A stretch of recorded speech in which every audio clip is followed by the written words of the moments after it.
In the late 1800s, one woman single-handedly ruled American society, dictating who was in and who was out from her Newport mansion Beechwood. But the true scandal wasn't the opulence. It was the quiet, vicious war between Queen Caroline Astor and her son, a war that led to his defiance, her defeat, and his infamous, watery grave. Stand in the entrance hall of Beechwood today, and you can almost hear them. The rustle of silk gowns across marble floors, the careful laughter of people who understood that one wrong word, one misplaced gesture, could erase them from the only world that mattered. This house in Newport, Rhode Island, was not merely a summer cottage.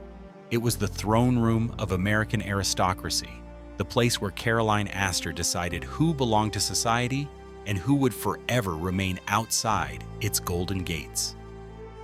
The ballroom stretches before you, vast and empty. Chandeliers that once blazed with 1,000 candles hang dark above floors where no feet have danced in generations. The walls remember when exactly 400 people could stand within them, not one more, not one fewer.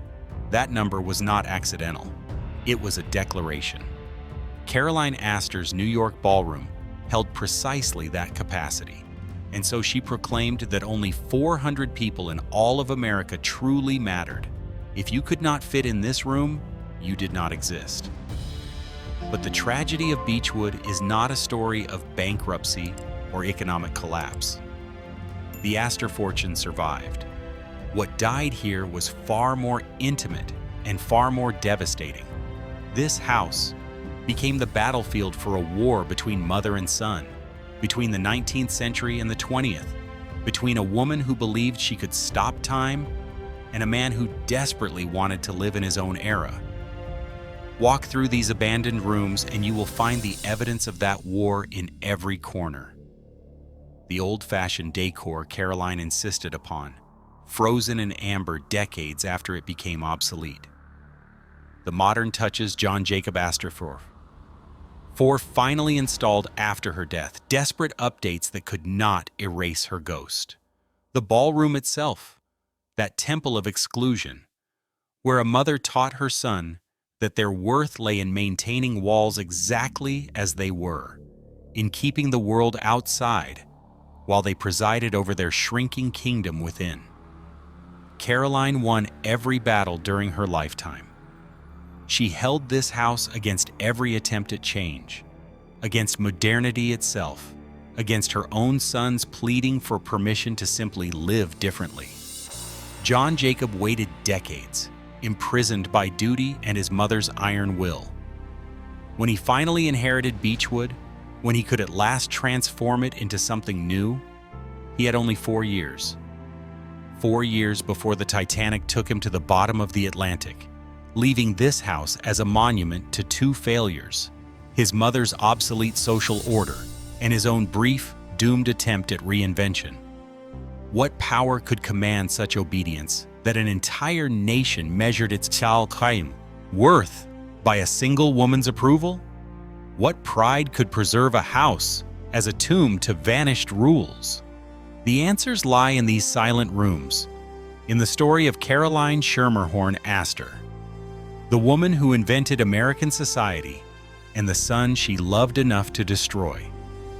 She was born Caroline Schermerhorn in 1830, descended from Dutch colonial families who had arrived in New Amsterdam generations before it became New York. Her lineage was impeccable, her father a wealthy merchant, but when she married William Backhouse Astor Jr. in 1853, she became something more dangerous than merely wealthy or well-born. She became an Astor.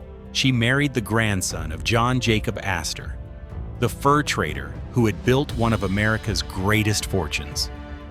But William himself was a disappointment. More interested in his yachts than his wife, spending months at sea while Caroline raised their 5 children alone. Perhaps that abandonment forged her. Perhaps she looked at her absent husband and decided that if she could not have partnership, she would have power.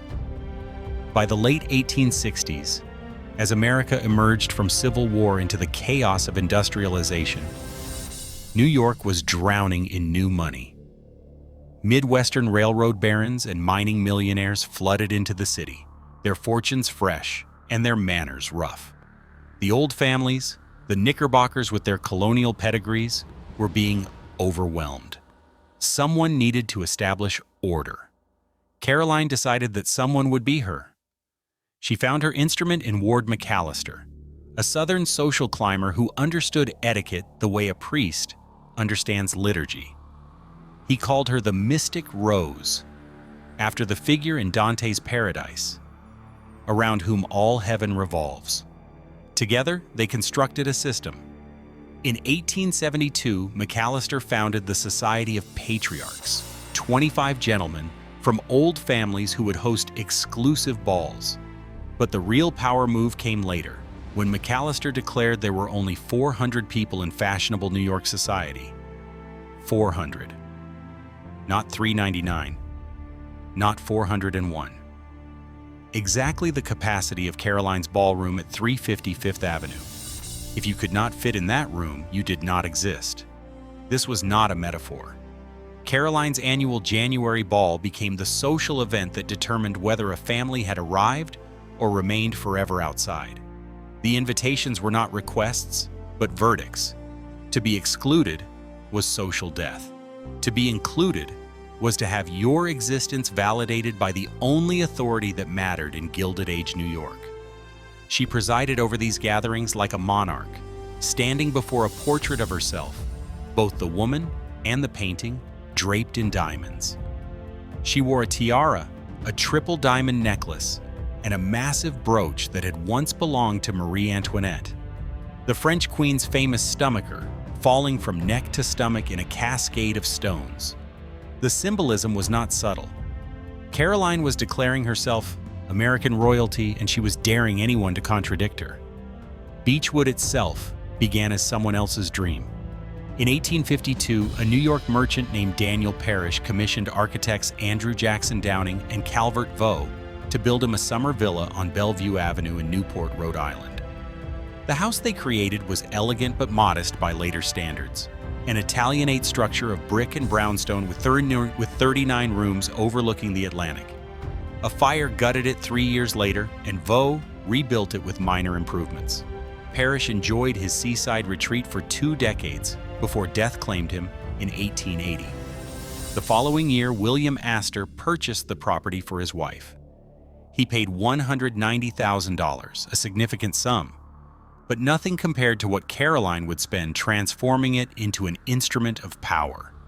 Between 1888 and 1890, she hired Richard Morris Hunt, the architect who would design the Vanderbilt's breakers and become the master builder of Newport's most extravagant estates. Hunt understood exactly what Caroline wanted. This was not to be merely a beautiful house. It was to be a machine for manufacturing and maintaining social hierarchy. Hunt added the crucial element, a ballroom large enough to accommodate exactly 400 guests. The symbolism was deliberate and unmistakable. What Caroline had established in New York, she would replicate in Newport. The summer season would become an extension of her winter reign, and Beechwood would be its throne room. The ballroom stretched across the back of the house, its dimensions precisely calculated. Not 399 people could fit comfortably within those walls. Not 401. 400 exactly. As if the universe itself had ordained that number as the natural limit of worth. But the ballroom was only the most obvious weapon in Caroline's architectural arsenal. Every room at Beechwood enforced distinction. The receiving rooms filtered guests by rank as they entered, sorting them into proper hierarchies before they could proceed deeper into the house. The dining room seated precisely the number she deemed appropriate for intimate gatherings, no more. Hunt imported wallpaper from Paris for the music room, creating an atmosphere of European cultivation that declared American money could purchase anything old-world aristocracy possessed. Even the morning room, where Caroline held her informal audiences, was positioned to make supplicants approach through a sequence of spaces that reminded them of their place before they ever stood before her. Most telling was Caroline's insistence on preserving an old-fashioned aesthetic even as Hunt renovated. She rejected the modern conveniences that were beginning to appear in other Newport mansions. The house would remain a monument to an imagined aristocratic past, a physical manifestation of the idea that true refinement meant rejecting progress in favor of timeless, unchanging elegance. This was not mere personal preference. It was ideological warfare against the forces of change that threatened her carefully constructed order. The Astors spent only 8 weeks each summer at Beechwood, but those 8 weeks determined the social fates of hundreds of aspiring families. Caroline's annual summer ball became as important as her winter events in New York. To be invited to dance in that ballroom was to be certified as belonging to American aristocracy. To be excluded, even if you owned a mansion 3 times as large just down Bellevue Avenue, was to be declared socially dead. The house became famous not for its beauty, though it was beautiful, but for its function as a gateway. Inside those walls you mattered. Outside you did not exist. He was born John Jacob Astor IV on July 13, 1864, at Ferncliff, the family estate in Rhinebeck, New York. The only son among 5 children, he arrived into a world of predetermined expectations. His mother had already begun constructing her social empire, and she needed an heir who would maintain what she built. What she got instead was a boy who preferred machines to people, ideas to parties, the future to the carefully preserved past. They called him Jack. He attended St. Paul's School in Concord, then Harvard, but his education mattered less than what he represented: the continuation of Astor dominance into the next generation. In 1894, he published a science fiction novel titled A Journey in Other Worlds, imagining life in the year 2000 on Jupiter and Saturn. While his mother's world revolved around who could enter a ballroom, Jack dreamed of humans traveling between planets.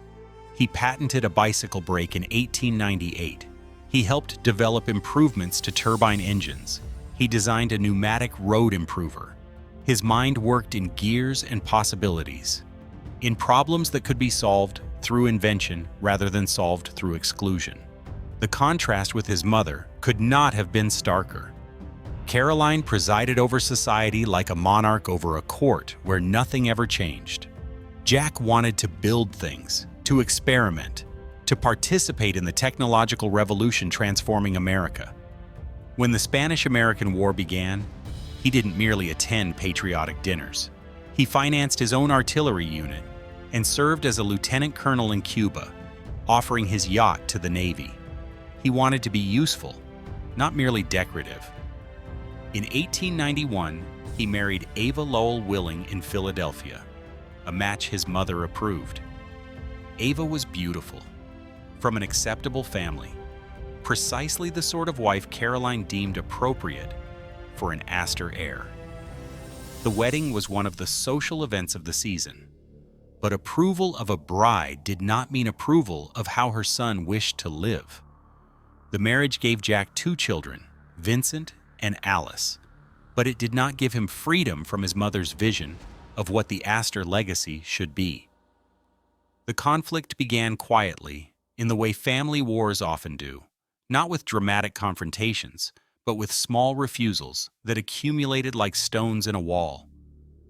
Through the 1890s, as Jack entered his 30s and began managing the family's vast real estate empire, he looked at Beechwood with fresh eyes.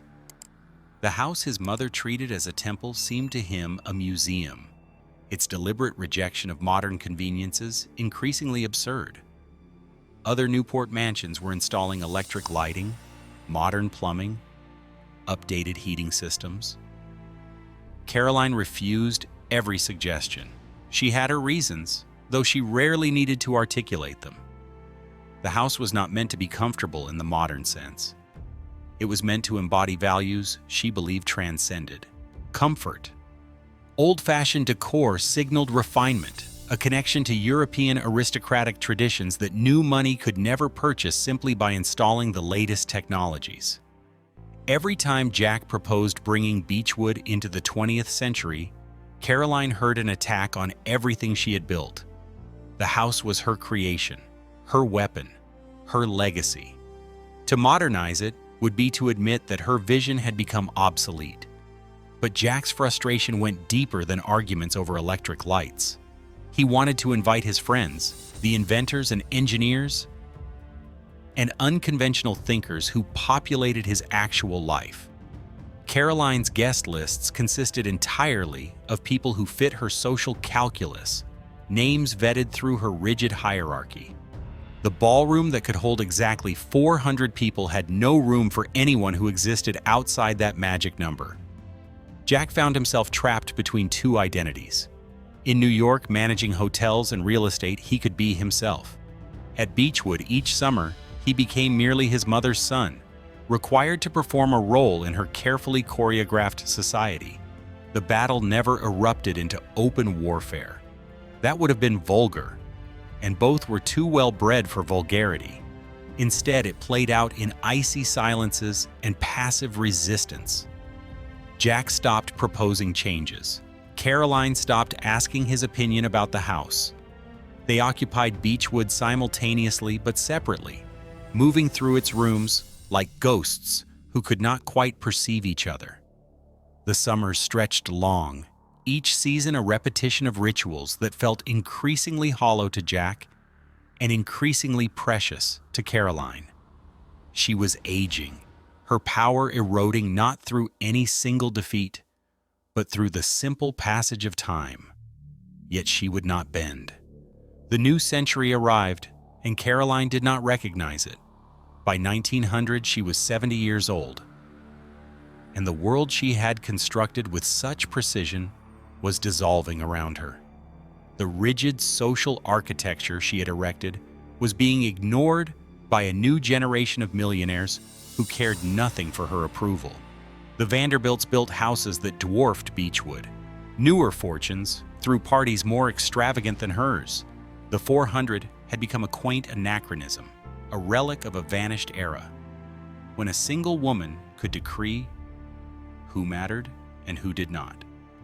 Her husband William had died in 1892, leaving her a widow, presiding alone over a kingdom that no longer acknowledged her sovereignty. She moved from the brownstone at 5th Avenue and 34th Street, the house where she had reigned for decades, forced out when her nephew William Waldorf Astor built the Waldorf Hotel deliberately next door to overshadow her. She called it a glorified tavern and relocated to a new mansion at 65th Street and 5th Avenue designed by Richard Morris Hunt. But the new house could not restore what was lost. The ballroom that had defined social existence now hosted fewer guests, and culled, those who came did so out of courtesy to an aging monarch rather than fear of her power. She continued the rituals as if repetition could make them matter again. Each January, she hosted her annual ball in New York. Each summer, she returned to Beechwood for 8 weeks of carefully choreographed social events. She wore the same diamonds, the Marie Antoinette stomacher, the triple necklace, the tiara. She stood before the same portrait of herself, but something essential had shifted. The performance continued while the audience dwindled. Jack, her son, watched this slow dissolution with a mixture of pity and frustration. He was in his late 30s now, managing the vast Astor real estate empire, building hotels, overseeing properties that generated millions. Yet at Beechwood, he remained trapped in the role his mother had written for him decades earlier. The conflict between them had calcified into permanent estrangement without ever becoming open warfare. Caroline would not yield Beechwood to his vision. Jack would not pretend to care about the social rituals that consumed her remaining energy. They occupied the same spaces without truly inhabiting them together. The summers at Newport became exercises in mutual avoidance, each pretending the other's life had validity, while privately believing the opposite. Caroline clung to her fading power. Jack waited for a freedom that seemed it might never come. The house stood between them, beautiful and useless, a monument to a disagreement neither could abandon and neither could win. Caroline Astor died on October 30th, 1908, at the age of 78. She spent her final years suffering from dementia, her mind retreating into a past where she still reigned over society. Her son had been managing the family empire for years by then, watching his mother fade into confusion while the world she had built crumbled around her. Her death should have freed him. Instead, what followed was a scandal that would have devastated her had she lived to witness it. Jack's marriage to Ava had been dying for years. 18 years together had produced 2 children, but little happiness. By 1909, divorce proceedings were underway. Ava sued on grounds of infidelity and won, receiving a settlement of $10 million. The divorce was finalized in November 1909. For a man of Jack's stature, divorce itself was scandalous enough. But what he did next shocked even a society that thought itself beyond surprise. In the summer of 1910, at Bar Harbor, Maine, Jack met Madeline Talmadge Force. She was 18 years old. He was 46. They began a courtship that set tongues wagging across 2 continents. Madeline was beautiful, from a respectable family, but the age difference was impossible to ignore. 29 years separated them. She was closer in age to his son Vincent than to Jack himself. When they announced their engagement in August 1911, the social world erupted. The wedding took place on September 9, 1911, in the one location that carried the weight of everything Caroline had built, the ballroom at Beechwood. The same room where she had presided over the 400, where she had decided who mattered and who did not, now hosted her son's marriage to a teenager.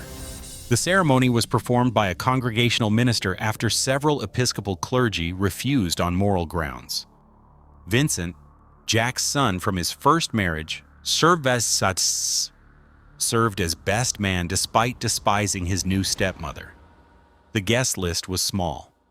Most of society had declined to attend or sent polite regrets that fooled no one.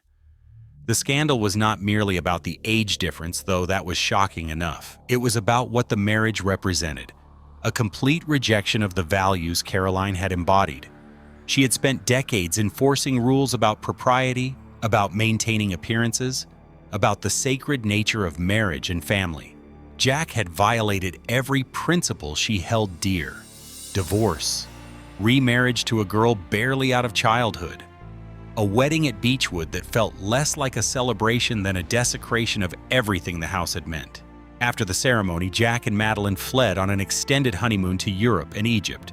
They were escaping not just gossip but social exile. Former friends cut them. Invitations ceased. The few who remained loyal, like the famously unsinkable Margaret Brown, were themselves considered marginal to high society.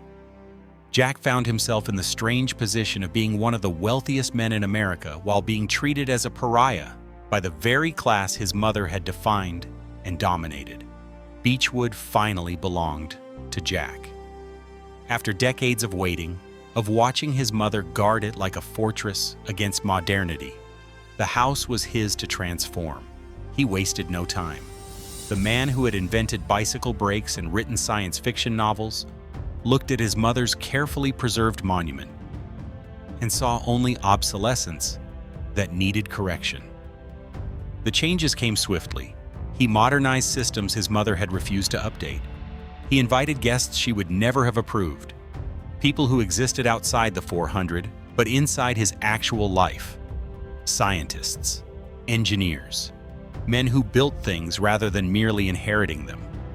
The old-fashioned rooms that Caroline had insisted embodied timeless elegance were updated to reflect the new century.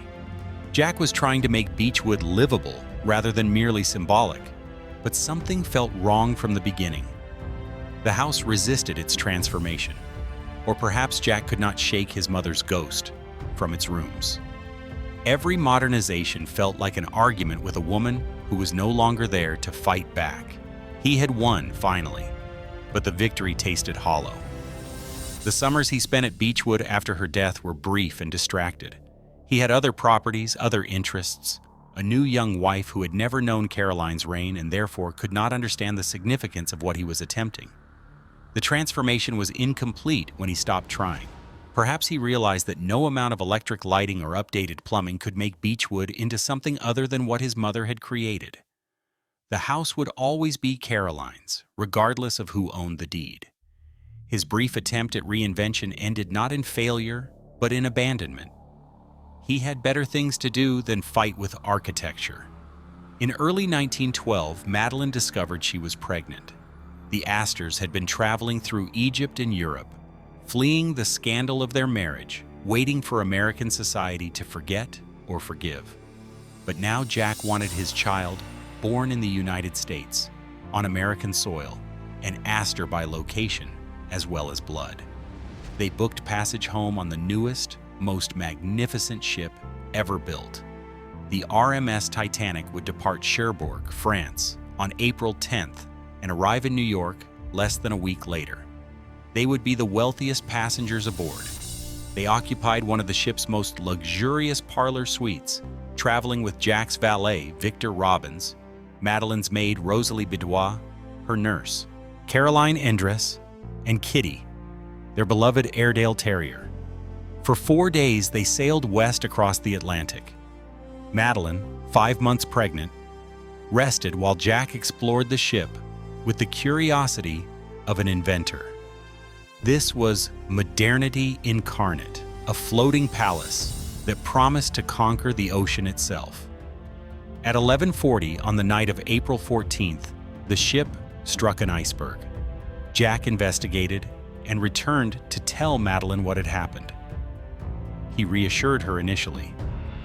The Titanic was unsinkable. Everyone said so. But as crew members moved through corridors with increasing urgency, reality became inescapable. They dressed warmly and put on life jackets. When the call came for women and children to board lifeboats, Jack escorted Madeline to Lifeboat 4. He helped her through the window onto the tilting boat, wrapped her in blankets against the freezing Atlantic air. He asked Second Officer Charles Lightoller if he could accompany her, explaining she was in a delicate condition. The request was denied, women and children only. Jack stepped back. He was 47 years old, heir to one of America's greatest fortunes, and none of it mattered now. He reportedly lit a cigarette and watched as the lifeboat was lowered into darkness. At 2:20 in the morning on April 15, 1912, the Titanic disappeared beneath the surface. Jack went down with her. His body was recovered a week later by the cable ship Mackay Bennett. They buried him at Trinity Church Cemetery in Manhattan. 4 months later, Madeline gave birth to their son, John Jacob Astor. The irony was complete and terrible. Jack had spent his life trying to escape his mother's vision of what an Astor should be. He wanted to build and invent, to live in the 20th century rather than some imagined aristocratic past. Yet he died performing exactly the role Caroline had drilled into him from birth. The gentleman who sacrifices himself so others may live. He helped women and children into lifeboats while remaining on deck. He enacted the code of aristocratic self-sacrifice even as everything around him represented modernity. The man who wanted to escape the 19th century died in history's most symbolically loaded disaster. Jack's will left Beechwood to Madeline, along with the Fifth Avenue mansion and income from a $5 million trust fund. But only as long as she did not remarry. It was a condition Caroline would have approved. The house sat in Newport, neither Caroline's museum nor Jack's modern home. A monument to two failures. His mother's social order had already crumbled. His attempt at creating something new died with him in the dark water. Stand at Beechwood today, and you witness the final irony. The house that Caroline defended so fiercely that Jack briefly tried to reinvent survived them both only to become exactly what neither intended: a curiosity, a stage set. Finally, a private residence for someone who never knew the Astors at all. After Jack's death, the house passed to his son Vincent, who sold the estate in 1940. The property changed hands repeatedly over the following decades. By 1981, it had become a tourist attraction. Actors in Victorian costume portrayed the Astor family and their servants, giving tours as if visitors had stepped back into 1891. Tourists who could never have entered Caroline's ballroom now walked freely through it. The exclusion machine had been inverted into theater. The 400, that list of people who mattered above all others, had become a performance for anyone with an admission ticket. For nearly 3 decades, Beechwood operated as part museum, part theater, part wedding venue. The ballroom that once held exactly 400 of society's elite now hosted corporate events and murder mystery dinners.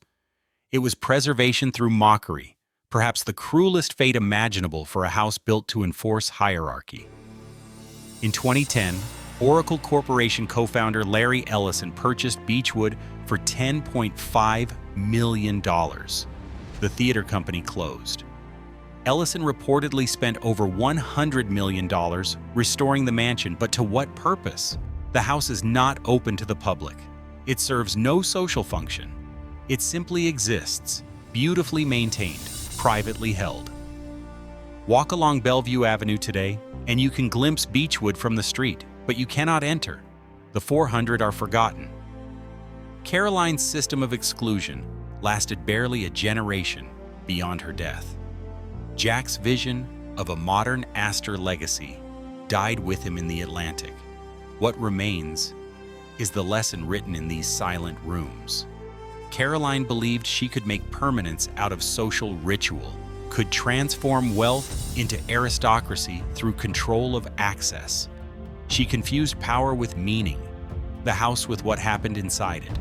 Jack believed he could escape his mother's vision simply by surviving her, by modernizing the physical structure. He confused liberation with inheritance.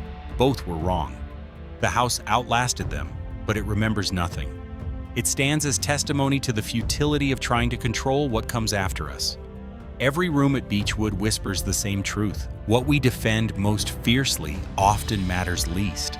What we build to last forever rarely survives the generation that built it. The battles we fight with those we love, the principled stands we take about traditions and who deserves to enter our carefully maintained spaces, these conflicts outlive their meaning and leave only the architecture of resentment behind. The ballroom stands empty now, waiting for no one, meaning nothing, perfectly preserved and completely irrelevant.